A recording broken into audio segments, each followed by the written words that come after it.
പ്രതികരണങ്ങൾ ഉണ്ടായിട്ടുണ്ടോ? വിവരങ്ങൾ എങ്ങനെയാണ്? ഈ മരണം ഇപ്പോഴാണ്, അതായത് ഇന്ന് നേരം പുലരുമ്പോഴാണ് പൊതുസമൂഹം തന്നെ അറിയുന്നത്. കാരണം പുലർച്ചെയാണ് മരണം സംഭവിക്കുന്നത്. അതുകൊണ്ട് തന്നെ വിദ്യാഭ്യാസ വകുപ്പിന്റെ ഭാഗത്തു നിന്നെല്ലാം തന്നെ നടപടികൾ ഇനി വരേണ്ടിയിരിക്കുന്ന ഒരു സാഹചര്യമാണ്. അത് വരും എന്നുള്ളത് തന്നെയാണ്. പ്രത്യേകിച്ച് കൊലപാതകമാണ് സംഭവിച്ചിരിക്കുന്നത്. അതുകൊണ്ട് തന്നെ വിദ്യാഭ്യാസ വകുപ്പും ഇത് കർശനമായി തന്നെ എടുക്കും എന്നുള്ളതാണ് മനസ്സിലാകുന്നത്. ഇപ്പോഴത്തെ ആ ഓഡിയോ സന്ദേശത്തിന്റെ ചില ഭാഗങ്ങൾ നമുക്ക് കേൾക്കാൻ പറ്റും എന്ന് കരുതുന്നു. ഞാനത് എന്തായാലും മരിച്ചു കഴിഞ്ഞാലും വലിയ വിഷയമൊന്നുമില്ല. അത് കേസെടുക്കുമല്ലോ പോലീസ്. കാരണം ഒരേ ഇങ്ങോട്ട് വന്നത് അവിടെ കേസ് ഉണ്ടാവില്ല, കേസ് തള്ളി പോകും. കാരണം ഒരേ ഇങ്ങോട്ട് വന്നത് പിന്നെ അതിന് ഇവരൊന്നും ഇല്ല വെച്ചത്, നാഫിനല്ല വെച്ചത്. 2 ദിവസം കഴിയട്ടെ, അത് മാത്രമല്ല. അതായത് ഇതിൽ പറയുന്ന ഒരു കാര്യം, പോലീസ് ഒരാൾ മരിച്ചു, കൂട്ടത്തല്ലിൽ ഒരാൾ മരിച്ചാലും പോലീസ് കേസൊന്നും എടുക്കില്ല, കേസൊന്നും ഉണ്ടാകില്ല, അവരിങ്ങോട്ട് വന്നതല്ലേ എന്ന് പരസ്പരം കുട്ടികൾ ഈ ചാറ്റിലൂടെ പറയുന്ന ഒരു സാഹചര്യമാണ് ഉള്ളത്. ഒപ്പം തന്നെ മറ്റൊരു ഇൻസ്റ്റാ സന്ദേശം കൂടി. അതെ, ഞാനൊരു കാര്യം പറഞ്ഞില്ല, ഷാബാസിനെ ഞാൻ കൊല്ലും. അത് ഞാൻ പറഞ്ഞു അവന്റെ കണ്ണൊന്ന് പോയോ കിട്ടോ, ഈ കണ്ണൊന്നും ഇല്ലോ. എന്റെ വാപ്പ വിളിച്ചിരുന്നു, എന്റെ ഫുള്ളാ. അതായത് എടാ ഫഹദേ, നിന്നോട് ഞാൻ പറഞ്ഞതാണ്, ഷാബാസിനെ കൊല്ലുമെന്ന് പറഞ്ഞാൽ ഞാൻ കൊല്ലും എന്നുള്ളതാണ്. അവന്റെ കണ്ണൊന്നും ഇപ്പോഴില്ല കേട്ടോ, അവന്റെ കണ്ണൊന്നും നീ പോയി നോക്കൂ എന്ന് വളരെയധികം അഭിമാനത്തോടു കൂടിയാണ് ഒരു വിദ്യാർത്ഥി ഈ ഇൻസ്റ്റാ സ്റ്റാറ്റസിൽ പറയുന്നത്. അതിന്റെ ദൃശ്യങ്ങൾ നമുക്ക് ഉടൻ തന്നെ പുറത്തുവിടാൻ പറ്റും എന്നുള്ളതാണ് പ്രതീക്ഷിക്കുക. അതിന്റെ ഓഡിയോ സന്ദേശമാണ് നമ്മളിപ്പോൾ കേട്ടത്. അങ്ങേറ്റം വേദനിപ്പിക്കുന്ന അല്ലെങ്കിൽ അങ്ങേറ്റം നടുക്കുന്ന ഒരു സാഹചര്യമാണ് ഇവിടെ ഉണ്ടായിരിക്കുന്നത് എന്നുള്ളത് ഒരുപക്ഷെ നമ്മുടെ എല്ലാം മനസ്സിന്റെ രോഷം കൊള്ളിക്കുന്ന ഒരു സംഭവമായി ഇത് മാറുന്നു എന്നുള്ളത് അങ്ങേറ്റം വേദനിപ്പിക്കുന്ന ഒരു സംഭവമായി മാറുന്നു. അതായത് ഈ ഒരു കൃത്യത്തിന് ശേഷവും പരസ്പരം ഏറ്റുമുട്ടി ഒരാളെ ഒരു ജീവച്ഛവമാക്കി മാറ്റിയിട്ടും ഇവരുടെ പകയടങ്ങിയില്ല. അല്ലെങ്കിൽ ഇവർ ചെയ്ത കൃത്യം എന്തോ വലിയ മഹത്തായ കാര്യമാണ്, പുണ്യമാണ് എന്ന് കരുതുന്ന രീതിയിലേക്ക് ഈ വിദ്യാർത്ഥികളുടെ മനോഭാവം വരുന്നു എന്നുള്ളത് അങ്ങേയറ്റം രോഷം രോഷമുളവാക്കുന്ന അല്ലെങ്കിൽ അങ്ങേയറ്റം വേദനിപ്പിക്കുന്ന, നടുക്കുന്ന ഒരു കാര്യമാണ്. ഇങ്ങനെയെങ്കിൽ ഈ തലമുറയുടെ കയ്യിൽ എങ്ങനെയായിരിക്കും നമ്മുടെ ഭാവി ഭദ്രമാകുക എന്ന ചോദ്യം ഇവിടെ ഉയർന്നു വരുന്നുണ്ട്. അതുകൊണ്ട് തന്നെ ഇത് പൂർണ്ണമായും ഒരു തലമുറയെ മൊത്തമായി നമ്മൾ പറയുന്നില്ല, പക്ഷേ എങ്കിൽ കൂടിയും ഈ തലമുറയിൽ ഇങ്ങനെയുള്ള പുഴുക്കുത്തുകളുമുണ്ട്. ആ പുഴുക്കുത്തുകളെ കൃത്യമായി നിയന്ത്രിക്കാൻ നമ്മുടെ നിയമ സംവിധാനത്തിന് മാത്രമേ കഴിയുകയുള്ളൂ. അതിന് ജുവനൈൽ ജസ്റ്റിസ് ബോർഡാണ് നടപടി സ്വീകരിക്കേണ്ടത്. ഇവർ മാരകായുധങ്ങൾ ഉപയോഗിച്ച് ഒരു വിദ്യാർത്ഥിയെ ആക്രമിച്ച് ആ വിദ്യാർത്ഥിയെ കൊലപ്പെടുത്തിയിരിക്കുന്നു, രക്തസാക്ഷിയാക്കിയിരിക്കുന്നു എന്നുള്ളത് അങ്ങേയറ്റം ഹീനമായ ഒരു കൃത്യത്തിലേക്ക് അവർ പോയിരിക്കുന്നു എന്നുള്ളത് ഏറെ വേദനിപ്പിക്കുന്ന കാര്യമാണ്. ഹരിത, റിയാസ്, ആ ദൃശ്യങ്ങൾ കാണുമ്പോൾ തന്നെ നമുക്ക് മനസ്സിലാകും, കുറച്ച് വിദ്യാർത്ഥികൾ കൂടെ ചേർന്ന് വിദ്യാർത്ഥിയെ മർദ്ദിക്കുന്നു. 2 വിദ്യാർത്ഥികൾ 3 വിദ്യാർത്ഥികൾ ചേർന്ന് ആ കുട്ടിയെ മർദ്ദിക്കുന്നു. മറ്റു 3 പേർ അത് നോക്കി നിൽക്കുന്നു. ഒരാൾ അത് മൊബൈലിൽ പകർത്തുന്നു. ഇത്തരം നാടകീയമായ ദൃശ്യങ്ങൾ നമ്മൾ സിനിമയിൽ മാത്രമേ ഇങ്ങനെ കാര്യങ്ങൾ കണ്ടിട്ടുള്ളൂ. അത് റിയാലിറ്റിയിലേക്ക് വരുമ്പോൾ അത് എത്രമാത്രം ഗുരുതരമാണെന്ന് വിദ്യാർത്ഥികൾ ഓർക്കുന്നില്ല.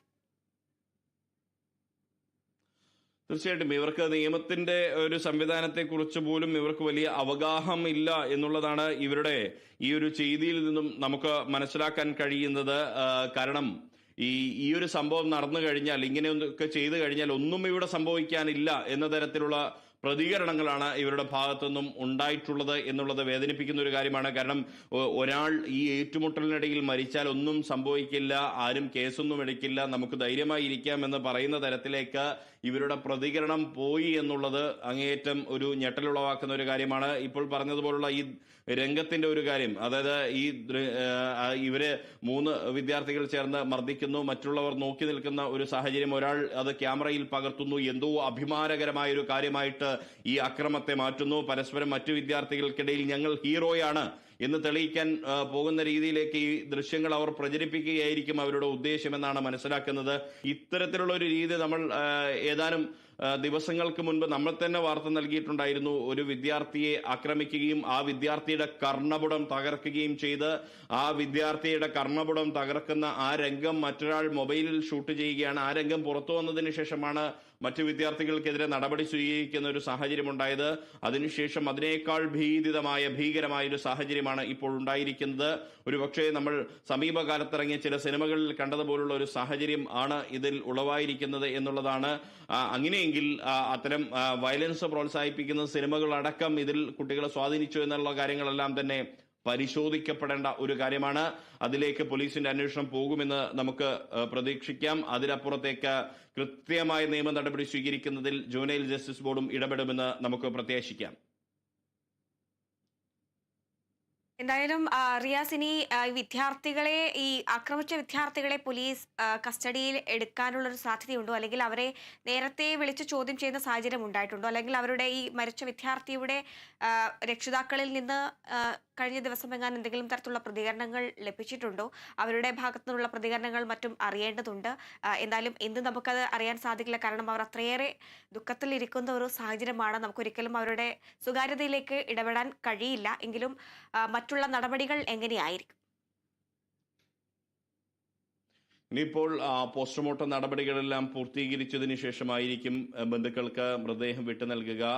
താമരശ്ശേരിയിൽ തന്നെയായിരിക്കും ഈ വിദ്യാർത്ഥിയുടെ, അതായത് വീടിനോട് ചേർന്നുള്ള തന്നെയായിരിക്കും കബറടക്കമെന്നാണ് ഈ ഘട്ടത്തിൽ, തീർത്തും പ്രാഥമികമായ ഘട്ടത്തിൽ നമ്മൾ മനസ്സിലാക്കുന്നത്. ആ കുടുംബത്തെ സംബന്ധിച്ച് വലിയ നഷ്ടമാണ്. കഴിഞ്ഞ ദിവസം ഈ ഷഹബാസിന്റെ ഉമ്മ പറഞ്ഞൊരു കാര്യം എന്ന് പറയുന്നത്, ആയുധം കൊണ്ടാണ് മകനെ ആക്രമിച്ചത്, കുറ്റക്കാർക്ക് കർശന ശിക്ഷ നൽകണമെന്നൊരു ആവശ്യം ആ കുടുംബം ഉന്നയിക്കുന്ന ഒരു സാഹചര്യം ഉണ്ടായിരുന്നു. അങ്ങേറ്റം വേദനിപ്പിക്കുന്ന ഒരു സാഹചര്യമാണ് ഈ ഒരു സംഭവത്തിൽ ഉണ്ടായിരിക്കുന്നത് എന്നുള്ളതാണ്. ആ കുടുംബത്തിന്റെ വേദന നമ്മളും ഉൾക്കൊള്ളുകയാണ്. ആ കുടുംബത്തിനെ സംബന്ധിച്ച് നഷ്ടപ്പെട്ടത് അവരുടെ വലിയൊരു ഭാവി പ്രതീക്ഷയായ ഒരു മകനെയാണ്. ഈ പരസ്പരമുള്ള ഏറ്റുമുട്ടലിലൂടെയാണെങ്കിൽ പോലും ആ ഒരു വിദ്യാർത്ഥി ഇല്ലാതായി എന്ന് പറയുന്നത് നാളെ പൊതുസമൂഹത്തിന് ഉപകരിക്കുന്ന രീതിയിൽ, ഏതെങ്കിലുമൊക്കെ തരത്തിൽ ഉപകരിക്കുന്ന രീതിയിൽ വളർന്നു വരേണ്ട ഒരു വ്യക്തിത്വമാണ് ഇല്ലാതാവുന്നത്. ആ കുടുംബത്തിനെ സംബന്ധിച്ച് അങ്ങേയറ്റം വേദന ഉളവാക്കുന്ന ഒരു സംഭവമാണ്. അതുകൊണ്ട് തന്നെ ഇത്തരം സംഭവങ്ങൾ ഒരിക്കലും ആവർത്തിക്കപ്പെടാതിരിക്കട്ടെ, ആ കുടുംബത്തിന് കൃത്യമായ നിയമ സംവിധാനത്തിൽ നിന്നും നീതി ലഭിക്കട്ടെ എന്ന് മാത്രം നമുക്ക് ഈ ഘട്ടത്തിൽ പ്രതീക്ഷിക്കാം. ഈ ആക്രമിച്ച വിദ്യാർത്ഥികളുടെ രക്ഷിതാക്കളിൽ നിന്നോ അല്ലെങ്കിൽ മറ്റെന്തെങ്കിലും തരത്തിലുള്ള പ്രതികരണങ്ങൾ ലഭിച്ചിട്ടുണ്ടോ? അത് തന്നെയാണ് ഞാൻ പറഞ്ഞത്. ഈ വിദ്യാർത്ഥിയുടെ മാതാവ് കഴിഞ്ഞ ദിവസം ഇന്നലെ അവർ പറയുന്നുണ്ടായിരുന്നു, മകനെ ആയുധം കൊണ്ടാണ് ആക്രമിച്ചത്, അതുകൊണ്ട് കുറ്റക്കാർക്ക് കർശന നടപടി വേണം എന്ന് അവർ പറയുന്നുണ്ടായിരുന്നു. അതൊരു ഉമ്മയുടെ ഒരു വിലാപമാണ്. ഇന്നലെ അതൊരു ആവശ്യമായിരുന്നെങ്കിൽ ഇന്നത് ആ ഉമ്മയുടെ വിലാപമാണ്, നൊമ്പരമാണ്. പ്രിയപ്പെട്ട മകനെ നഷ്ടപ്പെട്ട ഒരു അമ്മയുടെ വേദനയാണത്. ആ വേദന കൃത്യമായ രീതിയിൽ പോലീസും മറ്റ് സംവിധാനങ്ങളും പരിഗണിക്കട്ടെ. ഇനിയെങ്കിലും ഇത്തരത്തിലുള്ള കുറ്റകൃത്യങ്ങൾ നടത്തിയ ആളുകൾ രക്ഷപ്പെടാതിരിക്കട്ടെ. അവർക്ക് കർശനമായ ശിക്ഷണ നടപടികൾ തന്നെ ഉണ്ടായി അവർക്ക് ഒരു പുതിയ മനംമാറ്റം ഉണ്ടാകുന്ന രീതിയിലേക്ക് നമ്മുടെ നിയമ സംവിധാനത്തിന്റെ നടപടികൾ സഹായിക്കട്ടെ എന്ന് മാത്രമാണ് നമുക്ക് പറയാൻ കഴിയുന്നത്. കോഴിക്കോട് താമരശ്ശേരിയിൽ വിദ്യാർത്ഥികൾ തമ്മിലുള്ള സംഘർഷത്തിൽ ഗുരുതരമായി പരിക്കേറ്റ 10ാം ക്ലാസ്സുകാരൻ മരിച്ചു. പാറോലക്കുന്ന് സ്വദേശി മുഹമ്മദ് ഷഹബാസാണ് മരിച്ചത്. കോഴിക്കോട് മെഡിക്കൽ കോളേജിൽ ചികിത്സയിലിരിക്കെ ഇന്ന് പുലർച്ചെയോടെയായിരുന്നു മരണം. ട്യൂഷൻ സെന്ററിലെ ഫെയർവെൽ പാർട്ടിക്കിടെയായിരുന്നു കുട്ടിക്ക് മർദ്ദനമേറ്റത്. മരണത്തിൽ കൊലപാതക കുറ്റം പോലീസ് ചുമത്തിയിട്ടുണ്ട്. മറ്റ് നടപടിക്രമങ്ങളൊക്കെ വരും മണിക്കൂറുകളിൽ ഉണ്ടാകുമെന്നാണ് മനസ്സിലാക്കുന്നത്. ഈ ഒരു സംഘർഷത്തിൽ 5 വിദ്യാർത്ഥികളാണ് ഇപ്പോൾ നിലവിൽ പ്രതിസ്ഥാനത്തുള്ളത്. അവർക്കെതിരെയുള്ള നടപടികളൊക്കെ ഉണ്ടാകുമെന്നാണ് പ്രതീക്ഷിക്കുന്നത്. ഇപ്പോൾ പോലീസിന്റെ ഭാഗത്തു നിന്നും വിദ്യാർത്ഥികൾക്ക് കൊലക്കുറ്റം ചുമത്തിയെന്നാണ് അറിയാൻ സാധിക്കുന്നത്. വിവരങ്ങളാണ് റിയാസ് KMR നൽകിയത്.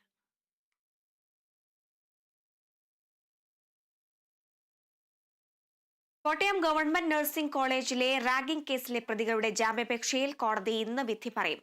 പ്രതികളായ Samuel Johnson, Rahul Raj, SN ജീവ, SNV വിവേക്, റിജിൽജിത്ത് എന്നിവരുടെ ജാമ്യാപേക്ഷയിൽ ജില്ലാ സെഷൻസ് കോടതി ഇന്നലെ വാദം കേട്ടിരുന്നു. കുറ്റകൃത്യത്തിന്റെ ഗൗരവം കണക്കിലെടുത്ത പ്രതികൾ ജാമ്യം അനുവദിക്കരുതെന്നാണ് പ്രോസിക്യൂഷന്റെ വാദം. വിദ്യാർത്ഥികളുടെ പ്രായം പരിഗണിക്കണമെന്നാണ് പ്രതിഭാഗം ആവശ്യപ്പെട്ടത്. പോലീസിനോടും കോടതിയും വിശദമായ റിപ്പോർട്ട്